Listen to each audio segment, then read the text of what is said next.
Ahora, no puedo ahondar más en la introducción porque tenemos mucho contenido para ver el día de hoy. Y necesito y quiero que vayamos, por favor, al capítulo 3. Acompáñenme al capítulo 3 de Santiago. Y hoy vamos a mirar principalmente tres contenidos fuertes, tres contenidos claves e importantes en la carta de Santiago. Santiago capítulo 3, acompáñenme, voy a leer algunos versículos salteados, acompáñenme a mirarlo, ¿está bien? Versículo 1 de Santiago capítulo 3 dice: hermanos míos, no os hagáis maestros muchos de vosotros, sabiendo que recibiremos mayor condenación, porque todos ofendemos muchas veces. Si alguno no ofende de palabra, este es un varón perfecto. Entiéndase que esa palabra perfecto ahí no habla acerca de alguien que no se equivoca. Está hablando de alguien que es maduro. Un hombre maduro, dice ahí, es aquel, versículo 1, un hombre maduro, perdón, versículo 2, un hombre maduro es el que aprende a no ofender con su palabra. Y si usted recuerda, el día de ayer y anteayer hablamos de un distintivo de la inmadurez y vamos a entrar justamente en ese tema. El tema que vamos a mirar en este día, o el primer tema que vamos a mirar, es el tema de algo que es tan pequeño y hay una advertencia de Santiago. La advertencia de Santiago es: peligro, alerta, detente, ten cuidado. Porque en ti, le dice Santiago a estos creyentes judíos, hay algo tan pequeño, pero que es tan dañino. Y Santiago va a hacer referencia a la lengua. Y mi amado hermano, vamos a entrar a mirar capítulo 3, desde el versículo 1 hasta el versículo 2. Santiago nos va a hablar de este elemento tan esencial que usted y yo entendamos. Amados hermanos, los que hemos estado juntos desde el primer día, si usted recuerda, desde el primer día yo dije que un rasgo distintivo de la inmadurez cristiana es la forma como usamos la lengua. Ayer decíamos también, cuando ayer estudiamos el tema de las divisiones en el cuerpo de Cristo, hablábamos acerca de que las divisiones son una evidencia de la inmadurez. Y yo decía el día de ayer, un hermano maduro en la fe no lastima el cuerpo de Cristo. Un hermano maduro en la fe va a procurar ser de edificación al cuerpo de Cristo. Y una de las formas a través de las cuales usted y yo podemos ser de mucha edificación o de mucho tropiezo es cómo usamos la lengua. Y Santiago nos va a meter en ese tema en este día. ¿Qué tenemos que entender en cuanto a este pasaje? Hay algunos elementos importantes, pero hay algo que tenemos que entender, mi hermano. ¿Cuál es el contexto para entender lo que Santiago está abordando? El problema o la raíz, y quiero darle una introducción al tercer tema que vamos a hablar. La raíz del problema tiene que ver con la soberbia. Levante la mano el que no es soberbio. Si la levanta, es un gran soberbio. Yo creo que todos nosotros, todos, tenemos luchas con la soberbia. En algún momento, por una posición económica que Dios me ha bendecido, y en lugar de mirarlo como una oportunidad para ser de bendición, exalta nuestro corazón y nos coloca en una plataforma de altivez. A veces quizá por una posición laboral, a veces por un conocimiento bíblico, a veces por un conocimiento profesional. Hay muchas áreas de nuestra vida en la cual se evidencia la soberbia de nuestro corazón. Y Santiago va a introducir de alguna manera esta área de conflicto a través de una realidad. Vaya por favor conmigo al versículo 1 de una vez. Del capítulo 4, porque ahí del capítulo 3, porque nos va a introducir, dice: hermanos míos, no os hagáis maestros muchos de vosotros. ¿Dónde está la raíz del problema de la lengua? Lo que Santiago nos va a enseñar de la lengua. La raíz es la soberbia, la raíz es el orgullo, que luego lo va a abordar de manera específica, pero la raíz tenía que ver con personas que se autonombran maestros, que se autocalifican superiores a los demás. Esta expresión que dice hermanos míos, cuidado con considerarse maestros.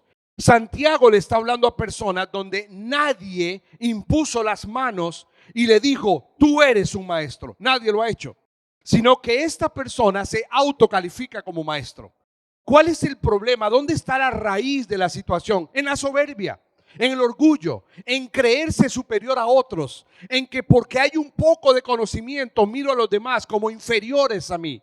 La raíz tenía que ver con soberbia. Ahora, mi amado hermano, tenemos que entender algo. ¿Qué es lo que usa un maestro para demostrar su conocimiento? La lengua. Un maestro enseña a través de la exposición de su boca. Por eso Santiago va a tomar el concepto de ustedes que se creen maestros, ustedes que porque tienen un poco de conocimiento se sienten superior a los demás, ustedes que porque tienen algún contexto de intelectualidad se consideran mayores a los demás. Les dice, no te equivoques, porque tú que te consideras maestro, dice, rendirás cuenta. Rendirás cuenta. La raíz del problema tenía que ver con personas que se autocalificaban como superiores a los demás, como maestros. Ahora, analicemos algunos elementos importantes en cuanto a esto. A estos maestros o a estos aparentes maestros, Santiago les va a decir algunas cosas. En primer lugar, Santiago les va a decir a ellos, no te autoexaltes. Tiene que ver con esta actitud soberbia de considerarse superior a los demás. Lo segundo que les va a decir a estos maestros es que la mayor responsabilidad de un maestro, si realmente es maestro, es ser ejemplo. Y yo quiero que entendamos esto, y se lo digo con todo mi respeto, pero se lo quiero decir con toda transparencia. A mayor conocimiento de la palabra de Dios, debería haber mayor humildad. Porque yo conozco mucha gente que el conocimiento bíblico los ha envanecido. Que por tener conocimiento, por creerse doctos de la ley, por creerse conocedores de alguna de las elementos de doctrina de la palabra de Dios, juzgan a los demás, critican a los demás, atacan a los demás. Mi amado hermano, la palabra de Dios, la misma escritura dice, el conocimiento envanece. Entre más conocimiento de la palabra de Dios usted y yo tengamos, más siervos debemos ser. Entre mayor conocimiento, más humildad debemos tener. Porque es sabiduría que no es nuestra. Es sabiduría prestada de parte de Dios. Dios nos ha nutrido para mostrar a Cristo en lo que usted y yo somos. Y el problema de estas personas era que se autoexaltaban, pero sus vidas borraban lo que decían. No eran ejemplo. Entonces Santiago va a abordar a estos creyentes inmaduros que tenían que ver con que se autocalificaban maestros, y les va a decir, en primer lugar, no te autoexaltes. En segundo lugar, sé ejemplo. Si tú te atreves a decir que tienes conocimiento, que tu vida respalde lo que tú enseñas. Les decía que en mi país, en Costa Rica, hay un dicho que se dice, a veces lo que hacemos con la mano, lo borramos con el codo. Y eso tiene que ver con que a veces recuerdan el día de ayer los que estuvimos, nuestra ortopraxia no está conectada con nuestra ortodoxia. ¿Recuerdan que ayer lo estudiábamos esto? Mi ortodoxia está lejos de mi ortopraxia. Mi vida a veces no es un ejemplo. El tercer elemento que le va a decir Santiago a estos hermanos es, si tú dices ser maestro, no le seas tropiezo al aprendiz. Tu responsabilidad como maestro, le va a decir a ellos, no es pretender gobernar la vida del alumno. Es serle instructor sabio al alumno. No le seas tropiezo. Ahora, ¿con qué estos hombres eran tropiezo a sus alumnos? ¿De qué manera eran tropiezo al aprendiz? ¿Con lo que enseñaban o con lo que vivían? Con lo que vivían. Con su estilo de vida. Y luego vamos a entender por qué le está diciendo esto. En cuarto lugar, le va a decir, muestra tu madurez usando tu lengua sabiamente. Mi amado hermano, la lengua no es solamente para enseñar, la lengua es para edificar. Por eso la escritura dice que cada palabra que salga de mi boca tiene que ser para la necesaria edificación. Porque muchas veces como hijos de Dios lo que sale de mi boca no edifica. Lo que sale de mi boca lastima, hiere, destruye. Mire, amado hermano, como ministros, y yo sé que el pastor va a entender muy bien lo que esto voy a decir, como siervos de Dios, nos toca enfrentar muchos casos de personas que piden consejo Y cuando uno se mete en la vida de esta persona, se da cuenta cuántas heridas hay en su corazón por palabras que algún día le dijeron. Frases que a veces los padres nos equivocamos cuando le decimos a nuestros hijos: es que tú no sirves, es que eres un inútil, es que eres un inservible, nunca haces nada, eres un vago, así vas a fracasar como tu tío tal o como tu primo tal. Perdóneme, no le conozco, puedo hablar con libertad. Lo que quiero que entienda es cómo la espada de mi lengua lastima el corazón a veces de mis hijos. ¿Por qué? Porque mi lengua simplemente no está siendo usada para edificación.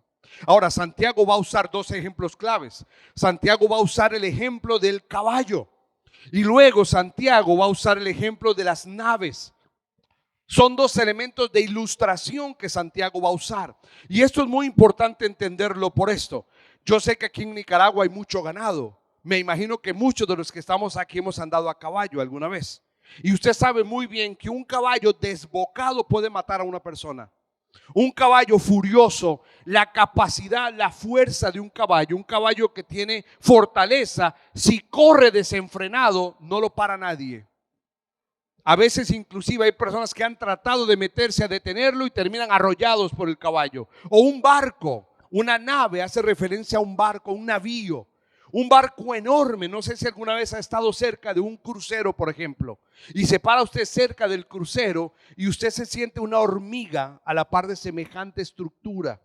¿Qué quiero decirle con estas dos cosas? Que un caballo con tanto poder o un navío con tanta capacidad son controlados por elementos pequeños.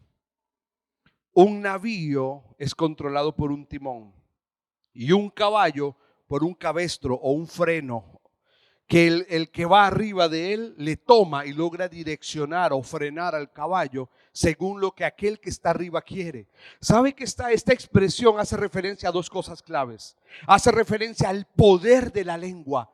Algo tan chiquito controla algo tan grande.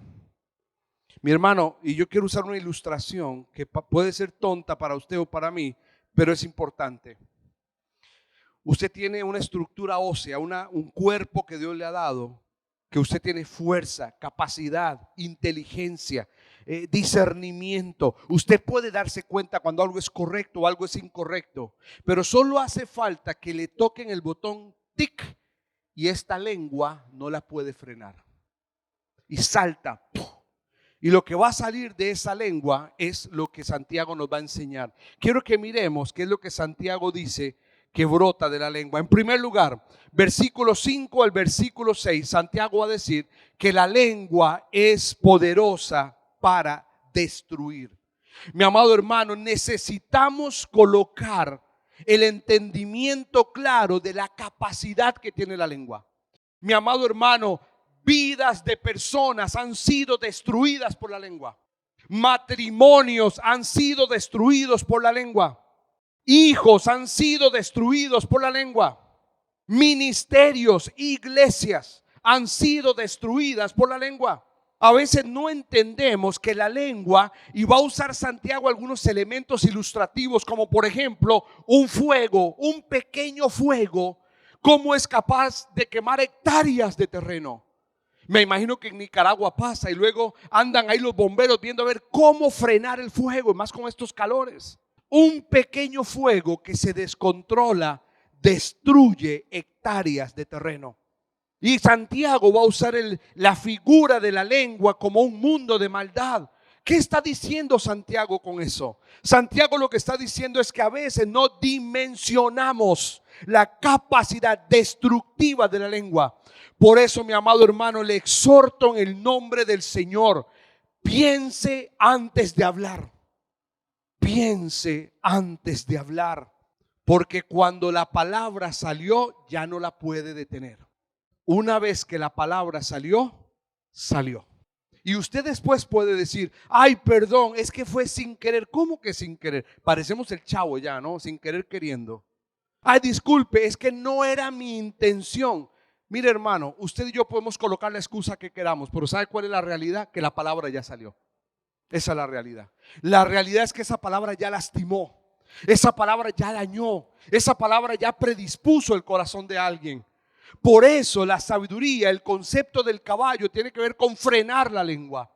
Y usted y yo, si no es por el poder del Espíritu Santo, difícilmente la podremos frenar. ¿Qué dice entonces Santiago? Que la lengua es poderosa para destruir. Pero también Santiago dice que la lengua es poderosa para contaminar. Santiago va a usar el ejemplo del Gehenna. El Gehenna tiene que ver con un lugar que estaba en los valles de los hijos de Hinón, que este lugar tenía que ver con el lugar de los sacrificios a los ídolos, a los dioses paganos, donde se lanzaban los huesos para quemarlos. Santiago va a hacer referencia al poder de la lengua para trasladar una amargura a otro. ¿Qué significa contaminar? Es un virus que yo tengo, se lo paso a otro. Y esto es muy peligroso porque esto tiene que ver con la murmuración. Tiene que ver con hablar mal a las espaldas de otro. Tiene que ver con desacreditar a las personas. Tiene que ver con cómo contamino. Es más, mire, yo sé que usted va a entender muy bien lo que voy a decir. ¿Cuántas veces usted ha conocido a alguien y usted ya le cayó mal a esa persona sin conocerlo? Pero porque otro le dijo, es que es así. Es que es asá. Y usted llega a ver a la persona y usted está predispuesto porque ya está ¿qué? Dígamelo, ya está ¿qué? Contaminado. Exactamente. ¿Y a través de qué se contaminó? De la lengua de otro. La lengua es poderosa para contaminar. Mi amado hermano, y le voy a decir algo. Un chisme corre más rápido que una verdad. Porque tenemos una tendencia natural a disfrutar del chisme. Y no solo a disfrutarlo, trasladarlo, prejuiciando o predisponiendo el corazón de personas. Santiago va a decir en tercer lugar, la lengua es poderosa para destruir, la lengua es poderosa para contaminar, pero la lengua es poderosa para infectar. ¿Cuál es la diferencia? Dice, hermano, pero es lo mismo contaminar que infectar. No, no es lo mismo. Contaminar es algo que usted me trasladó a mí y de alguna manera yo puedo trasladarlo. Infectar es cuando el virus quedó en mí, cuando se arraigó en mi corazón, cuando hizo casa adentro mío, cuando estoy infectado, tengo una infección. ¿Qué hace una infección en nuestra vida? Porque usted y yo vamos a un médico cuando tenemos infección, porque la infección destruye mis defensas. La infección daña mis órganos. La infección me tira en una cama postrado por dolores, por fiebre, por quebranto. Me postra. La infección es algo que ya se apoderó de mí. ¿Me entiende la diferencia? Contaminado es un virus que llegó pero se pudo ir. La infección es cuando se quedó en mí. Y me daña, me destruye, me llena de amargura, me llena de dolor, me llena de resentimiento contra las personas. Mi amado hermano, hay una expresión allí en Santiago, versículo 7 al versículo 8, que dice que la lengua está llena de veneno mortal. Y cuando usa esa expresión hace referencia a la picadura de la serpiente. ¿Alguna vez lo ha picado una serpiente? Depende de la serpiente, tiene que correr. Porque si no le colocan el antídoto, ¿qué sucede? Muere. Es una infección. Mi amado hermano, ¿y sabe cuántos creyentes estamos infectados por la lengua de otros? Nuestro corazón está lleno de gotas de veneno que nos fueron inyectadas porque otro a mi lado no sabía o no supo refrenar su lengua. La lengua destruye. Y permítame cerrar con este punto porque necesito avanzar con los otros contenidos en los minutos que nos quedan. Pero cuando hablamos de la lengua, yo quiero solo cerrar este aspecto porque quiero entrar en el segundo, que es muy importante, que va conectado con la lengua porque ya nos lo está introduciendo Santiago. Está conectado porque lo introdujo desde el versículo 1 del capítulo 3. Cuando hablamos de la lengua, mi hermano, mi lengua tiene que ser algo que yo consagre. Yo necesito consagrar mi lengua, decirle, Señor, no permitas que mi lengua siga siendo usada como un Gehenna, como un infierno de contaminación, como un infierno de destrucción. No lo permitas, te consagro mi lengua. ¿Sabe qué significa eso? Aprender a frenar mi lengua si lo que va a salir no va acorde a la santidad de Dios. Hágase esta pregunta cada vez que su lengua quiere sacar algo incorrecto. Hágase solamente esta pregunta: esto que voy a decir de mi pastor, esto que voy a decir de mi líder, esto que voy a decir de mi familiar, de mi hermano en Cristo, de mi hijo, de mi esposa, de mi esposo, de mi misionero, de mi autoridad, esto que va a salir de mi boca, ¿lo diría Cristo? Y si usted duda de si Cristo diría algo así, cierre su boca, consagre la lengua. Porque la lengua, mi amado hermano, realmente destruye. Porque es jactanciosa, es un fuego, contamina, es un poder que procede de la misma fuerza del infierno. Es muy difícil controlarla, está repleta de veneno mortal. Mi amado hermano, en la cultura judía, le dejo esto como un dato nada más. Bendecir a Dios para un judío ortodoxo es una de las cosas más sublimes que un judío ortodoxo puede decir con su lengua. No sé si usted sabía esto, pero los judíos ortodoxos devotos reales 3 veces al día recitan 18 veces las bendiciones al nombre de Jehová. Y el final, la última frase de esas 18 bendiciones, 3 veces al día es: bendito seas Dios. Bendito seas Dios. ¿Sabe qué? Es formar una cultura de que lo que salga de mi boca no esté contaminado. Ahora permítame avanzar. Vamos al capítulo 3 igual, pero vamos a mirar el final del verso 13 al 18. 13 al 18. Avance conmigo, por favor. Y aquí yo quiero hacerle una pregunta para introducir el segundo tema. Le hago una pregunta honesta, y quiero que usted se autoexamine conmigo. ¿Usted se considera sabio y manso o soberbio? ¿Sabe que el tema que nos va a hablar Santiago, desde el versículo 13 hasta el versículo 18, y los primeros 6 versículos del capítulo 4 tienen que ver con un contraste?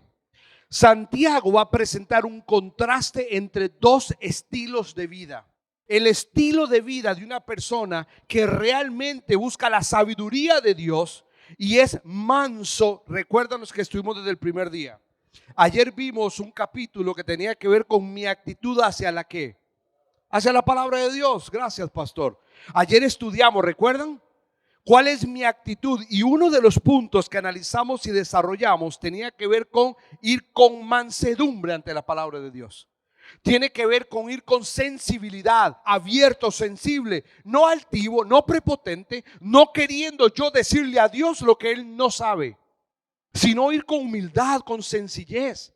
Y tiene que ver con un rasgo de madurez. Un hombre maduro va a la palabra de Dios con humildad, no creyendo que sabe más que Dios.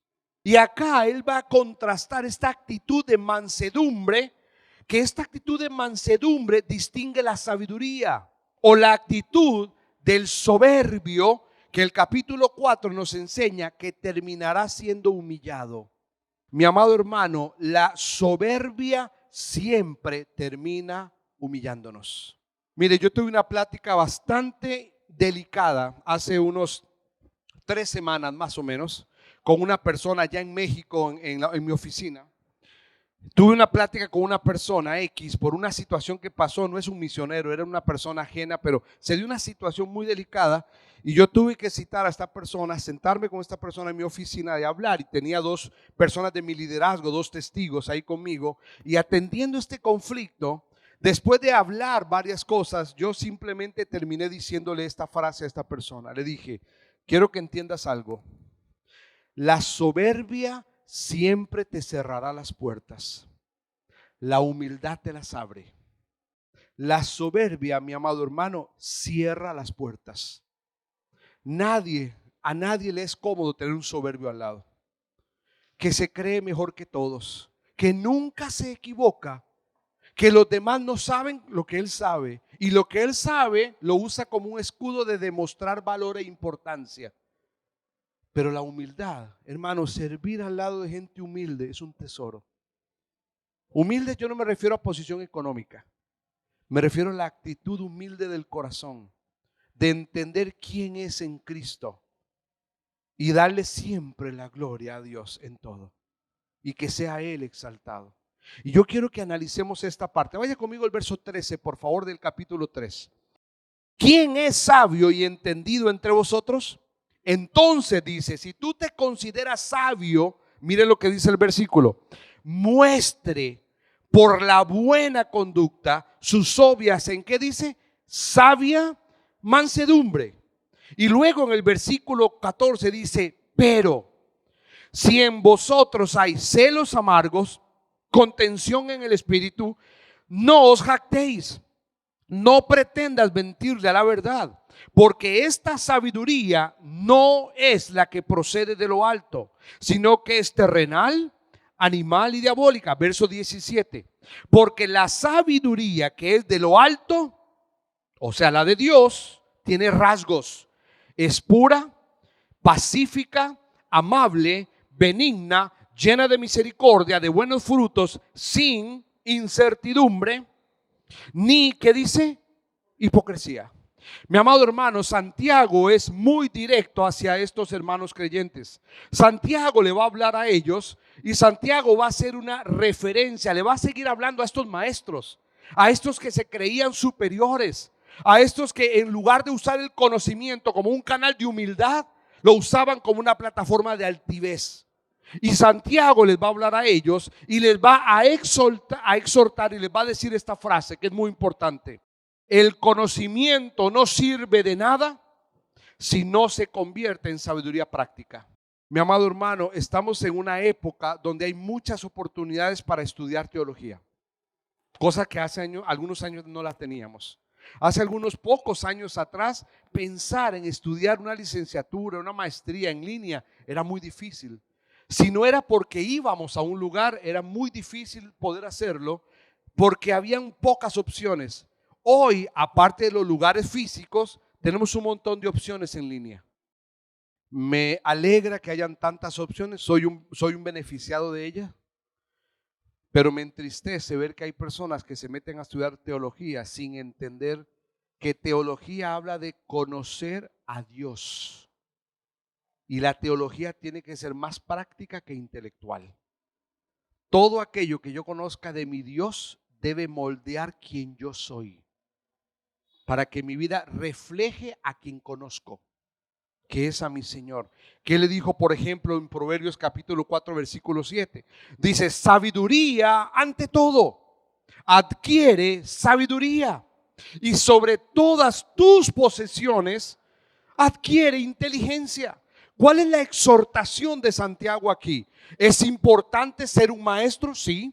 ¿Es importante el conocimiento? Sí. Pero conocimiento sin sabiduría de lo alto es sabiduría humana. Y simplemente va a haber evidencia de la carne. Miremos algunos rasgos, por favor, para avanzar de manera rápida en cuanto a esto. Miremos algunos elementos importantes. En primer lugar, quiero que entendamos qué es lo que él va a hacer aquí. Santiago va a colocar un contraste de dos tipos de sabiduría. Y yo quiero animarle en este segundo punto que usted y yo nos examinemos con algo. ¿Con qué tipo de sabiduría usted y yo estamos viviendo hoy? ¿Qué tipo de sabiduría? Y miremos qué es lo que Santiago le va a enseñar a estos hermanos judíos en la iglesia en Jerusalén. Lo primero que va a hacer es un contraste y le va a decir a ellos, les va a decir, si tú dices que tienes sabiduría, muéstralo. Ahora, esta palabra es muy importante entenderla, porque esta palabra que habla de un comportamiento hace referencia a exhibir lo que eres por tu estilo de vida, no por lo que dices. Tu estilo de vida refleja quién tú eres. Lo que Santiago le va a decir a estos hermanos es, aquel que es sabio no necesita decirlo, su vida lo demuestra. Y aquel que es mundano y carnal, aunque use palabras lindas, su vida lo va a exponer. Va a ser exhibido, va a ser colocado en el aparador donde todos podremos ver que sus palabras no son congruentes con su estilo de vida.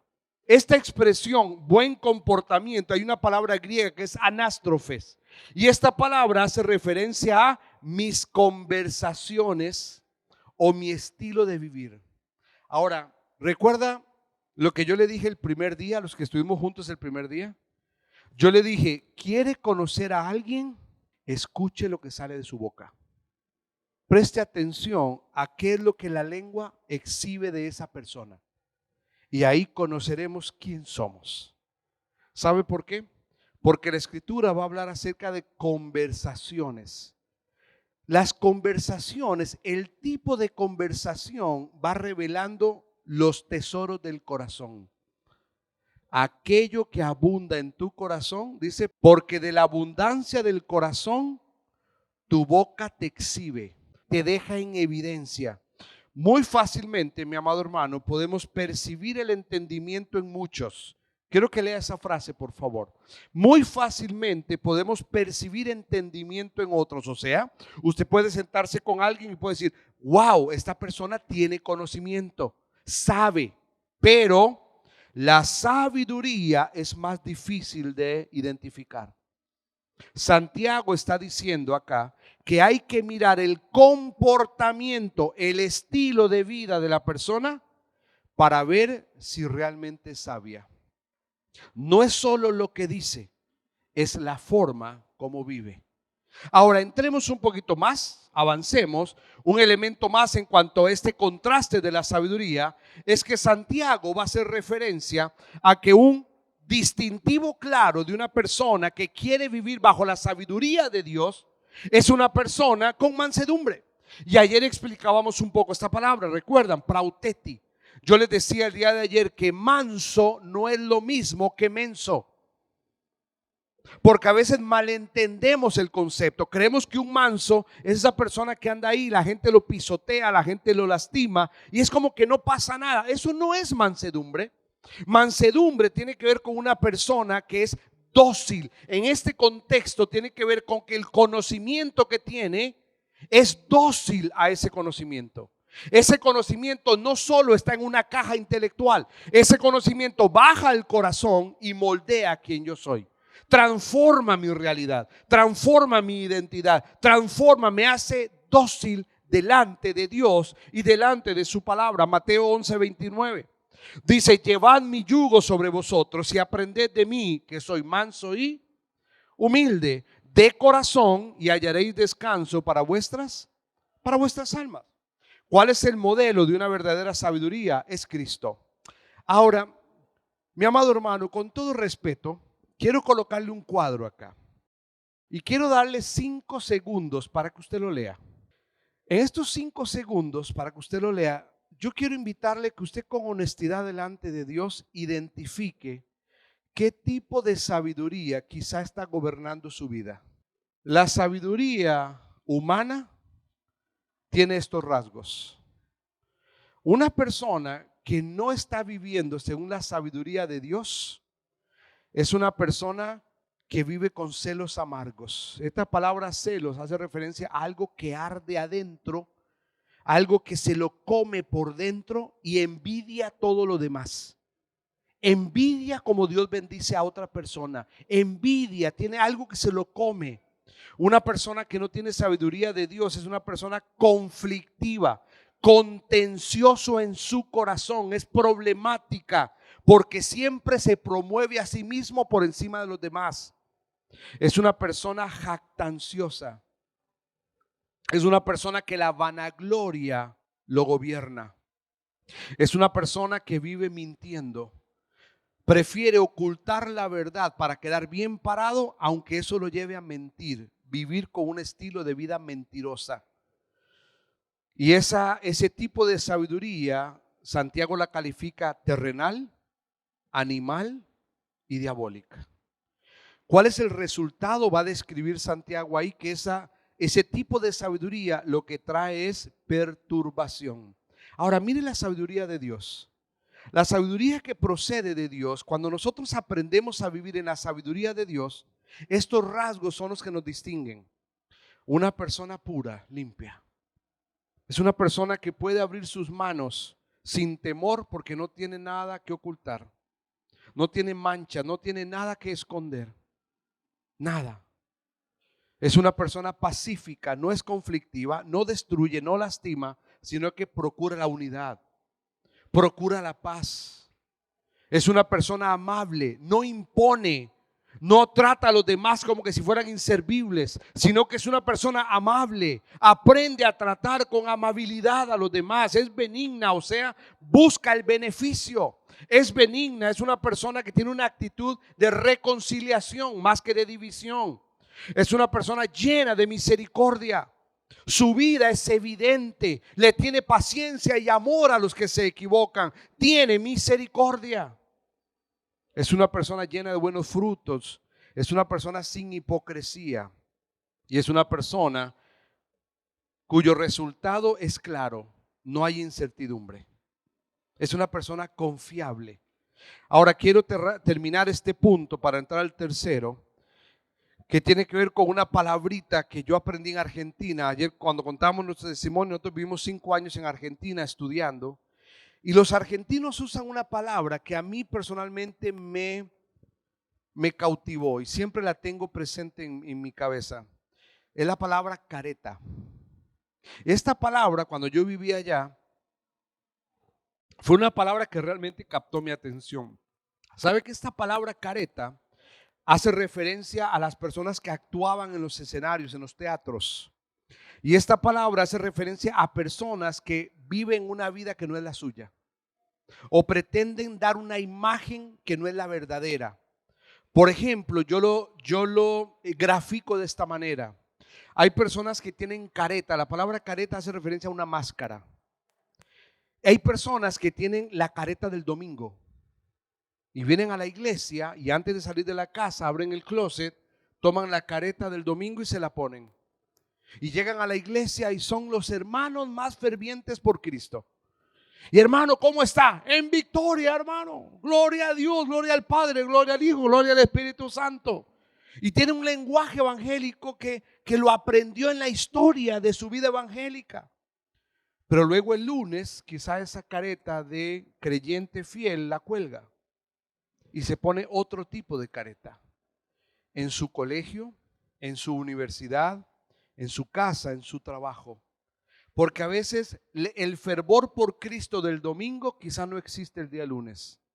Y el día lunes empiezo a participar de cosas que son sucias y corruptas, cosas que son pecaminosas. Y luego me quito la careta del día lunes y me pongo la careta del estudio de varones del miércoles. O me pongo la careta de la reunión de oración. O me pongo la careta del hombre fiel. Y luego estoy en el trabajo, me quito la careta del hombre fiel y me pongo la careta del coqueto, del que coquetea con quien no debe. ¿Sí me entiende? Con mucho respeto se lo digo, pero la verdad es que a veces hay mucha falta de sabiduría de Dios en nuestra vida. Porque los rasgos que van distinguiendo nuestros frutos tienen que ver más con la sabiduría humana que con la sabiduría divina. Warren Wiersbe va a decir lo siguiente. Un gran autor, por si usted no lo conoce, es un gran autor. Un hombre que tiene comentarios bíblicos muy lindos, muy prácticos, muy sencillos. Y él dice así: el conocimiento nos permite analizar las cosas, pero la sabiduría hace que las podamos organizar para poder aplicarlas a nuestra vida diaria. Mi amado hermano, la sabiduría el conocimiento es importante, pero la sabiduría es indispensable. Ahora, quiero que vaya conmigo al capítulo 4 y vamos a entrar en el tercer tema en esta noche. Y el tercer tema tiene que ver con la extensión de este contraste. ¿Cuál es la extensión de este contraste? La soberbia en nuestra vida. Amado hermano, no sé si usted es consciente, pero somos soberbios. Y en nuestra vida luchamos con la soberbia. Cuando nos llama la atención, cuando Dios nos confronta con algo, a veces lo que brota de nuestro corazón es soberbia. No nos gusta, a nadie le gusta que le llamen la atención por algo, pero muchas veces lo necesitamos. Ahora acompáñeme al capítulo 4, por favor. Dice el capítulo 4: ¿de dónde vienen las guerras y los pleitos entre vosotros? ¿No es de vuestras pasiones las cuales combaten en vuestros miembros? Codiciáis y no tenéis, perdón que se me fue la hojita. Dice, codiciáis y no tenéis, matáis y ardéis de envidia, y no podéis alcanzar, combatís y lucháis, pero no tenéis lo que deseáis, porque no pedís. Salte por favor conmigo al versículo 6. Pero Él da mayor gracia, pero esto dice, Dios resiste a los soberbios y le da gracia a los humildes. Dios resiste al soberbio y le da gracia al humilde. Yo quiero que usted y yo entendamos algo clave hoy. Santiago le va a instruir a estos hermanos judíos acerca de algo. Dios no aplaude la soberbia. ¿Qué cree usted que llevó a Satanás a querer sentarse en el trono de Dios? La soberbia. Él quiso ser igual a Dios. Él quiso robar el trono de Dios. Él quiso sentarse en un lugar que no le correspondía. ¿Y cuál fue la consecuencia? Fue echado, fue desterrado. ¿Cuál era la raíz del problema de Satanás? La soberbia. Mi amado hermano, la soberbia en nuestra vida va a hablar o va a distinguir un rasgo sumamente dañino, sumamente carnal. Tanto así que era el rasgo del mismo Satanás queriendo destronar al Señor. Y Santiago va a abordar esto y va a explicar algo clave. La palabra del versículo 6 que dice Dios resiste al soberbio. Esta palabrita del versículo 6 es la palabra antitazo. Y esta es una palabra militar, es una palabra del ejército. ¿Qué significa esta palabra? Cuando un ejército quería ir a enfrentar al ejército enemigo, pone todo el armamento, todo lo que puede, tanques, ejército, personas, helicópteros, rifles, armas, cañones, y va con todo su poderío para destruir al enemigo. Esta palabra antitazo es la palabra que se usaba para cuando el ejército arma toda su capacidad para destruir. ¿Sabe que esta es la palabra que hace referencia a cómo es que Dios piensa de la sabiduría? Perdón, de la soberbia. ¿Qué es lo que dice la Escritura que para Dios es la soberbia? En otras palabras, es algo que Dios quiere destruir. Dios sacará todo el armamento necesario para quebrar la soberbia de mi corazón. El concepto es que Dios se pone en batalla contra la soberbia. En otras palabras, Dios no aprueba la soberbia. Dios quiere destruirla. Y quiero que entienda de qué va a hablar Santiago acá. Porque aquí hay algo que es muy importante. Estas no son fotos de modelaje. Son fotos que nos van a enseñar dos palabras claves. Quiero que mire el verso 6, por favor, conmigo. Capítulo 4, versículo 6. Dice el versículo 6. Dice, pero Él da mayor gracia. Pero esto dice, Dios resiste al soberbio. Mi amado hermano, la palabra soberbio que vamos a encontrar en el versículo 6 es una palabra griega. Y lo quiero, mire, antes de que lo miren, quiero que entienda esto. En mi estudio de Santiago y de la soberbia, yo encuentro bíblicamente dos tipos de soberbia. Hay un tipo de soberbia que es la persona que usted la mira y su conducta es una conducta soberbia. Su actitud, la forma como se maneja, la forma como habla, la forma como mira a los demás. Usted dice, este es un soberbio. Pero hay un segundo tipo de soberbia, que es lo que Santiago nos va a enseñar. Y para mí es la soberbia más peligrosa. Yo la llamo la soberbia silenciosa. Es esa soberbia que usted no la distingue por la conducta, pero está arraigada en el corazón de una forma tan sólida que hace que nosotros nos sentemos en una silla de juicio y siempre estemos juzgando a los demás. Mírenlo cómo Santiago lo va a enseñar.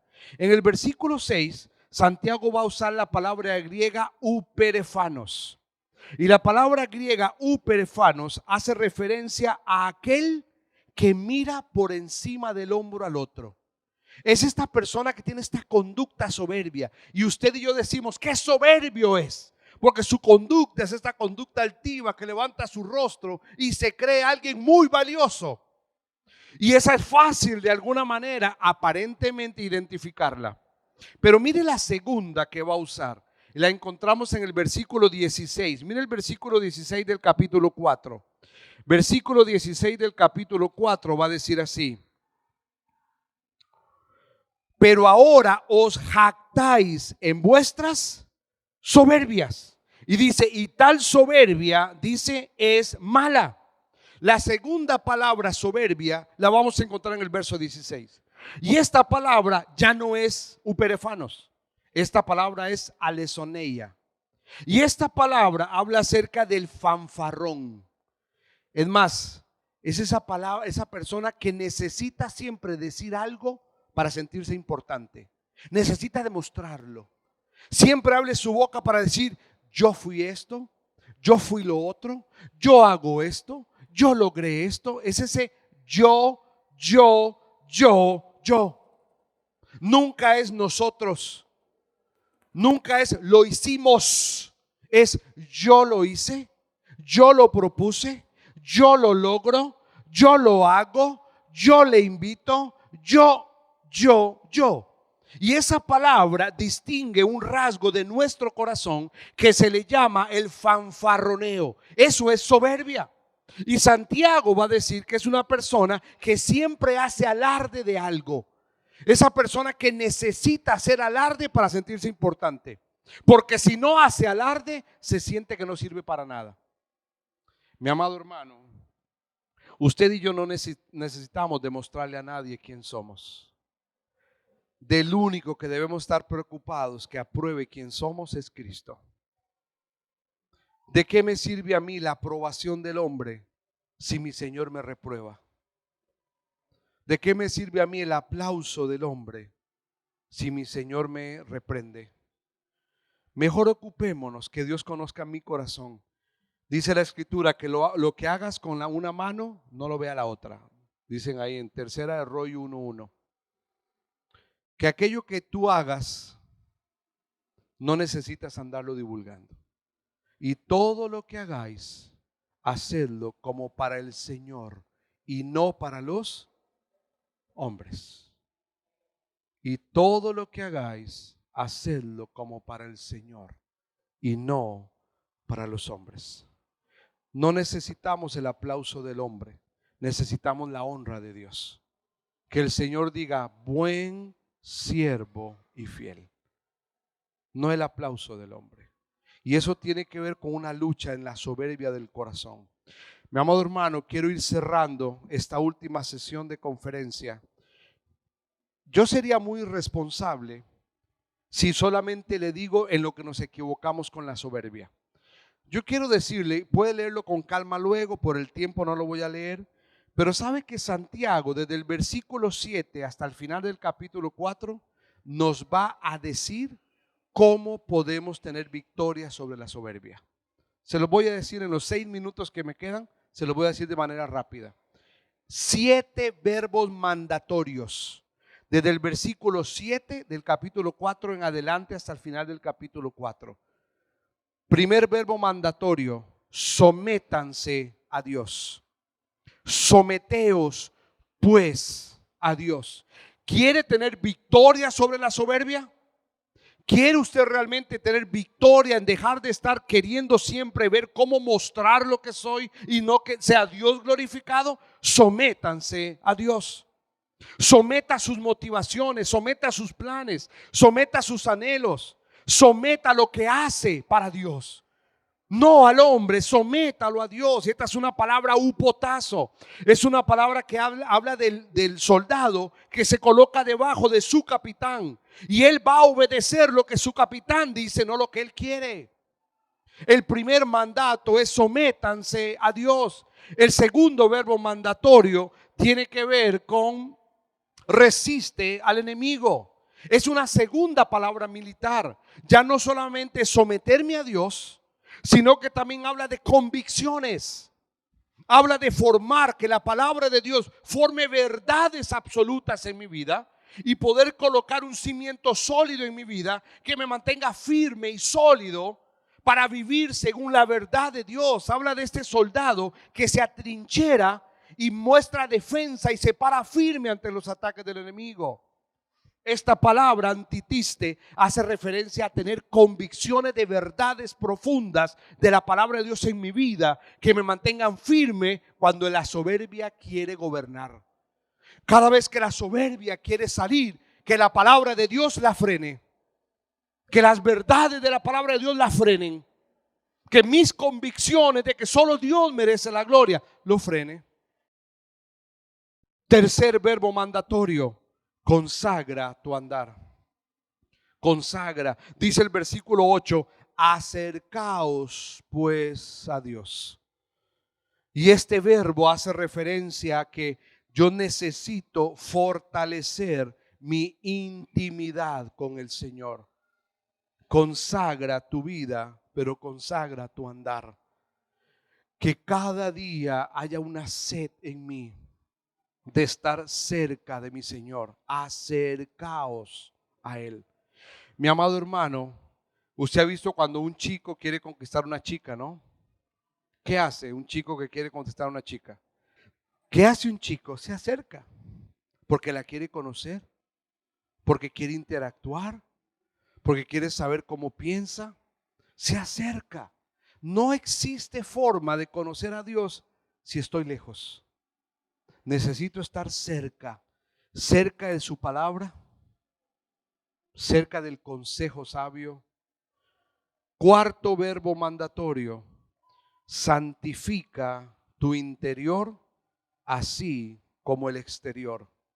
Dice el cuarto verbo mandatorio: limpia tus manos, purifica tu corazón. Mi amado hermano, esto es muy importante, es la constante purificación de lo que soy. Constantemente, mi hermano, mis manos se manchan. Constantemente mis manos están sucias por el pecado. Tengo que tener una actitud constante de ir a Dios con humildad y purificar mi vida delante de Él, confesando, reconociendo y pidiendo perdón. Porque si el pecado está gobernando mi vida, yo no estoy puro, estoy contaminado. El cuarto verbo mandatorio para tener victoria sobre la soberbia es: santifica tu interior así como tu exterior. El quinto verbo mandatorio es: arrepiéntete con sinceridad.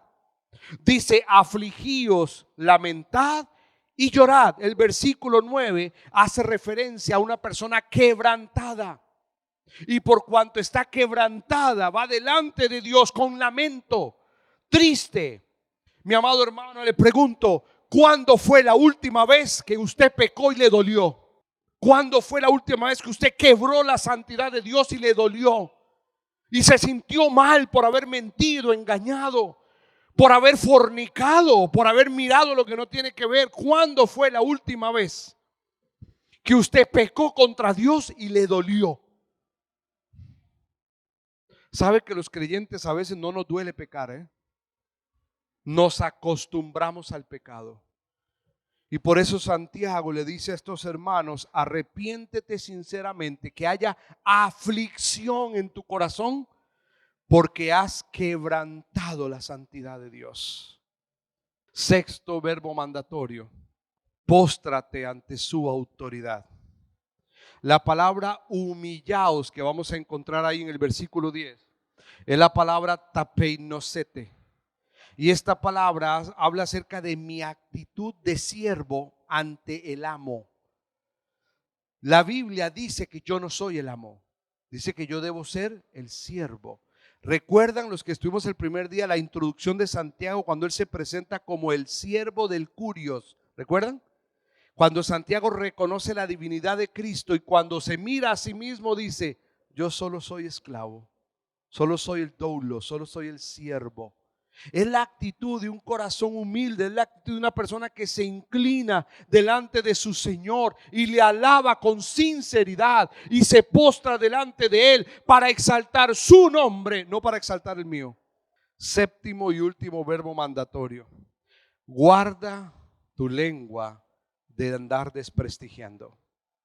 Dice el versículo 11 y 12, dice: no murmuréis. No murmuréis. Léalo usted en su Biblia. No lo estoy diciendo yo, se lo está diciendo Santiago a estos soberbios. No murmuréis. La murmuración es una evidencia de mi inmadurez y mi soberbia. Va a usar la palabra catalaleo. Y esta palabra hace referencia a una persona que desprestigia, difama, habla mal de los demás. ¿Para qué? Para juzgar, pero para quedar bien parado él. Dice, no murmures, no catalaleo. No difames a los demás. Deja de estar desprestigiando a otros. El soberbio se cree que tiene toda autoridad para juzgar a los demás. Mira por encima a los demás como que si fuera un juez que está en un lugar más alto. Mi amado hermano, para poder ser maestro y crecer en sabiduría, es indispensable erradicar la soberbia, presentándonos delante de Dios con una actitud mansa y humilde, reconociendo siempre su autoridad y su benevolencia, porque Dios es bueno. Y cuando nosotros entendemos la benevolencia de Dios y nos mantenemos con una actitud humilde, Dios dice que honra a los que le honran. Mi amado hermano, tenemos mucho más para aprender de Santiago, de verdad. Pero quiero darle gracias a Dios que me permite haber estado estos 3 días con ustedes. Es una honra para mí, para mi esposa, estar acá y poder compartir un poquito de la palabra del Señor. Espero que la palabra de Dios ha sido buena a su corazón. Y yo solo quiero animarle para terminar orando. Yo espero que la carta de Santiago, lo que hemos podido ver, no solamente sea un poquito de aprendizaje, sino que la palabra de Dios baje a nuestro corazón y podamos vivir como los hijos de Dios que Dios quiere que vivamos. Amén. ¿Puede inclinar su rostro, por favor? Cerrar sus ojos. Vamos a orar.